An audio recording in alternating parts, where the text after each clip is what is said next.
Bismillahirrahmanirrahim. Assalamualaikum warahmatullahi wabarakatuh. Nama saya Muhammad Aiman bin Muhammad Yusof, bernombor metrik A160307, akan membentangkan final year projek saya yang bertajuk Evolusi Mikrostruktur dan Tahap Keliangan terhadap nanotube karbon alloy aluminium bagi proses pembentukan TICSO.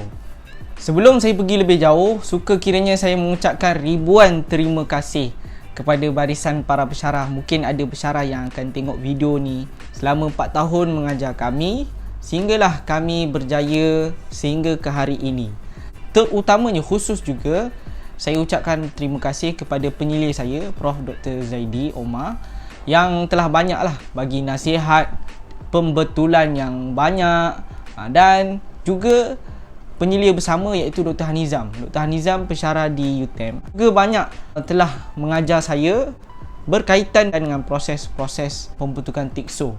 Berbalik pada objektif video ini dihasilkan adalah untuk membentangkan tajuk saya, final year project saya, yang mana proses ni dinamakan pembentukan TICSO tidak diguna pakai secara komersial lagi oleh industri dan menggunakan bahan yang telah komersial, iaitu bahan yang telah diguna pakai luas oleh industri, iaitu alloy aluminium. Penggunaan alloy aluminium matrix makin meningkat sejak beberapa tahun ni lah, khususnya pada bidang otomotif, ketenteraan dan aero angkasa. Bahan penguat ni biasa digunakan pada bahan alloy aluminium ni adalah satu, silikon karbida, kedua, aluminium oksida. Cuma sejak penemuan nanotube karbon ataupun CNT, banyak kajian yang telah dilaksanakan bagi fabrikasi antara CNT dan alloy aluminium. Komposit bahan ini antara kelebihannya adalah mengurangkan berat secara keseluruhan. Kedua, penggunaan minyak yang efisien, minyak kenderaan. Dan ketiga, kesan rumah hijau yang baik. Awal tadi saya ada sebut tentang pembentukan TICSO, dan asal-usul nama pembentukan TICSO ni adalah daripada pemprosesan logam separa pepejal, atau dalam bahasa Inggeris dia semi solid metal processing. Pembentukan TICSO ni antara dia adalah satu kaedah bagi menghasilkan produk yang hampir siap, dan dia ada banyak kelebihan berbanding dengan proses penuangan ataupun tempaan yang konvensional yang biasa kita pakai. Secara asasnya, proses logam separa pepejal terbagi kepada dua cabang, iaitu pembentukan TICSO, tajuk projek saya, dan kedua adalah pembentukan RIO. Kedua-dua proses ni memerlukan stok suapan, atau bahasa Inggeris kita panggil feed stock. Yang mana stok suapan punya ciri-cirinya adalah berbentuk sfera, dan penyediaan kepada stok suapan ni ke arah kepada struktur bebas daripada dendritik. Kenapa kita tidak mahu struktur dendritik? Kenapa kita nak struktur yang bebas daripada dendritik? Kerana benda asing akan tertumpu pada antara cawangan apabila sifat dendritik tu menyebabkan bahan tersebut menjadi rapuh, mengurangkan keseluruhan sifat plastik dan juga mengurangkan kemuluran pada bahan tersebut. Yang mana ciri-ciri ni sangat penting bagi industri otomotif. Terdapat banyaklah teknik-teknik untuk menghasilkan stok suapan yang berbentuk sfera. Antaranya adalah tuangan cerun, adukan mekanikal dan kaedah termak. Yang mana kaedah-kaedah ini berjaya menghasilkan stok suapan yang berbentuk sfera. Dan tajuk saya memilih adukan mekanikal. Mikrostruktur yang berbentuk sfera ni secara hakikatnya meningkatkan sifat mekanik bahan tersebut, yang mana faktor ini juga menjadi antara sebab industri otomotif tertarik. Dan ringan, alloy aluminium sangat ringan berbanding dengan besi, tetapi kekuatannya kurang lebih sama. Alloy aluminium seperti yang kita maklum adalah bahan yang bukan ferrous, yang menyebabkan bahan ini rendah ketahanan kehausannya. Ketahanan kehausan terkait dengan bentuk, terkait dengan saiz, terkait dengan serakan dalam matriks tersebut. Dengan kita memodifikasikan proses dengan meletakkan proses tambahan iaitu pembentukan TICSO, perkara ini dapat diselesaikan bagi alloy aluminium.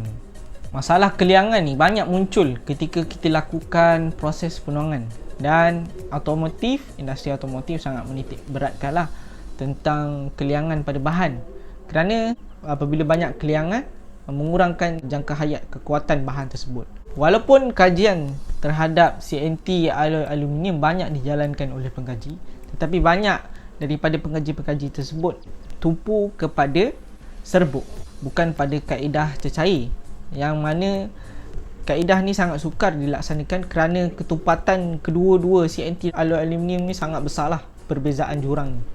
Objektif bagi kajian saya yang pertama adalah melihat, menganalisa perubahan mikrostruktur terhadap pembentukan tikso.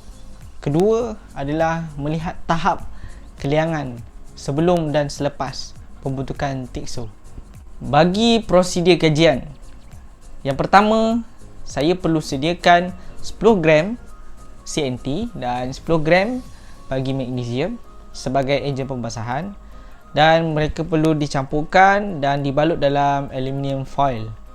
Langkah kedua, aluminium alloy sebanyak 400 gram kurang lebih perlu dileburkan pada 700 Celsius sehingga leburan secara penuh.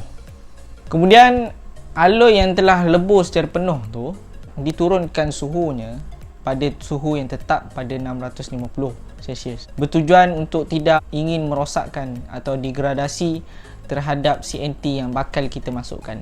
Seterusnya, CNT dan magnesium yang telah dibalut tadi akan diletakkan dalam satu suntikan dan akan disuntik ke dalam relau, ke dalam dan ke bawah.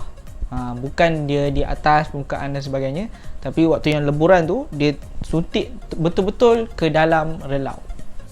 Setelah disuntik CNT ke dalam relau, kemudian akan dikacau oleh pengaduk mekanikal pada kelajuan 500 putaran per minit dan menggunakan 3 pengaduk lah. 3 pengaduk dia akan kacau secara tidak terlalu laju, tidak terlalu perlahan, bagi mengelakkan tidak diserakkan secara sekata CNT tersebut. Kenapa kita laksanakan adukan mekanikal? Bagi mengelakkan terperangkap udara, dan kedua adalah mengurangkan keliangan. Ini antara proses yang penting bagi kita memastikan keliangan berkurang daripada bahan asas. Komposit yang telah siap dikacau tadi kemudian akan dimasukkan ke dalam acuan. Tetapi sebelum masuk dalam acuan tu, kita perlu panaskan acuan tu dulu 150 Celsius kurang lebih, dan apabila tuang, kita akan membentukkan satu bilik stok suapan. Kemudian bilik tersebut akan disejukkan pada suhu bilik. Selepas bilik disejukkan, kita akan masukkan ke mesin pembentukan tikso. Tetapi bilik tersebut perlu dipanaskan. Selepas kita letak dalam pembentukan tikso, kita tidak boleh teruskan laksanakan proses tu. Kita perlu panaskan dulu bilik tu kurang lebih 580 Celsius untuk dia menjadi logam separuh berjali. Setelah bilik tersebut mencapai suhu 580 Celsius, kita akan terus menekan dengan 5 tan pada 1 meter per second, sebab kita tak nak dia terlalu cair. Waktu saya melakukan proses ni, ada juga pernah satu sampel yang saya terlebih panas.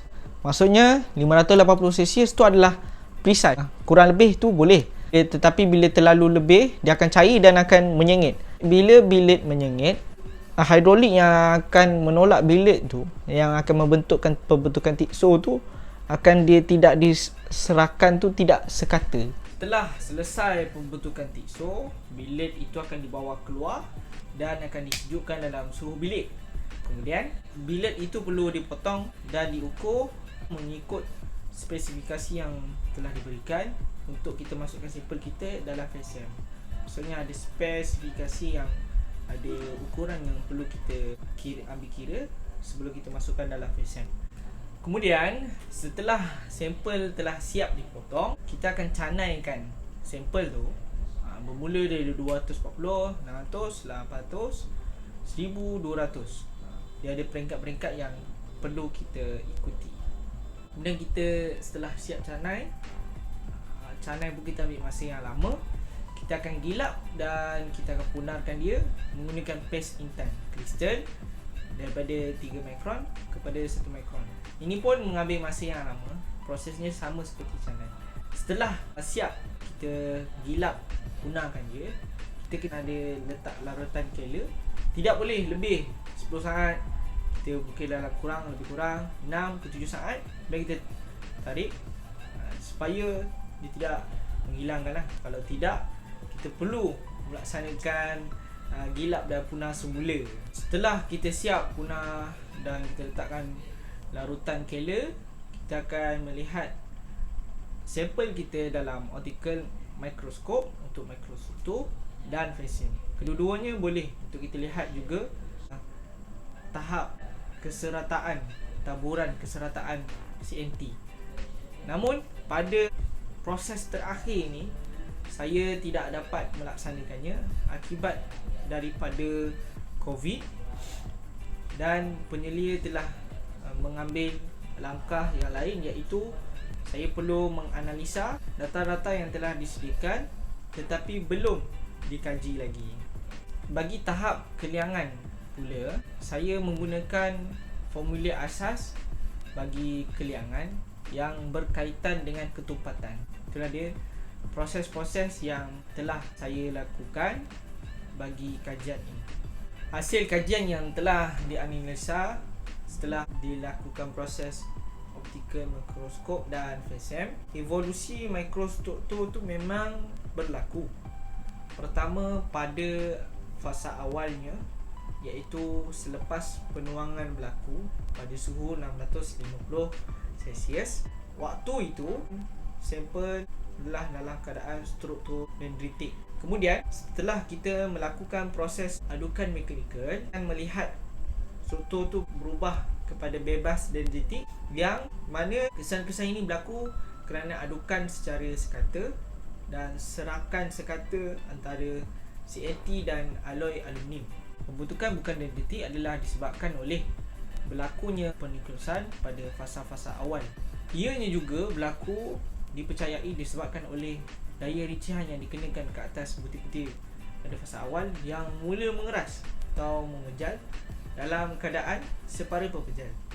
Bagi hasil kajian keliangan pula, kita dapat melihat selepas adukan mekanikal dan selepas pembentukan tikso. Perbezaannya adalah pada adukan mekanikal kita melihat peratusan isi padu pecahan ataupun keliangan, kita boleh panggil keliangan, adalah pada 14%. Tetapi pada pembentukan tikso dia mengurang pada 12.63%, yang menatijahkan meletakkan konklusi bahawa pengurangan berlaku setelah kita melakukan pembentukan tikso, yang kita menekan bilet daripada panjang bilet tu menjadi pendek.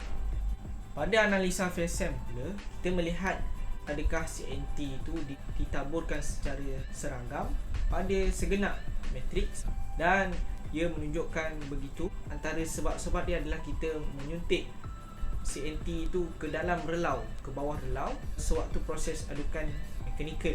Antara sebab yang lain kenapa serakan ini dapat dilakukan secara sekata adalah jika ada CNT yang timbul ke atas, dia akan nampak timbul-timbul ke atas tu. Saya pernah melalui proses tersebut, ada timbul-timbul CNT tu, tapi setelah dia aduk, kita akan nampak tidak ada lagi CNT berada di atas dan dalam keadaan sekata setelah kurang 3 minit, 4 minit. Kesimpulan yang boleh saya buat bahawa evolusi mikrostruktur memang akan berubah kepada bentuk sfera, yang mana akan meningkatkan sifat mekanikal pada bahan. Kedua, keliangan pada bahan pada sampel akan berkurang, dan itu merupakan objektif pada kajian ini. Dan kesemua daripada proses-proses ini membuktikan bahawa pembentukan tikso, kaedah dan proses ini mampu mengevolusikan mikrostruktur, justru meningkatkan sifat bahan tersebut, dan keduanya kebolehpasarannya terhadap bahan yang digabungkan, difabrikasikan antara CNT, nanotube karbon, dan alloy aluminium. Terima kasih kerana mendengar. Assalamualaikum warahmatullahi wabarakatuh.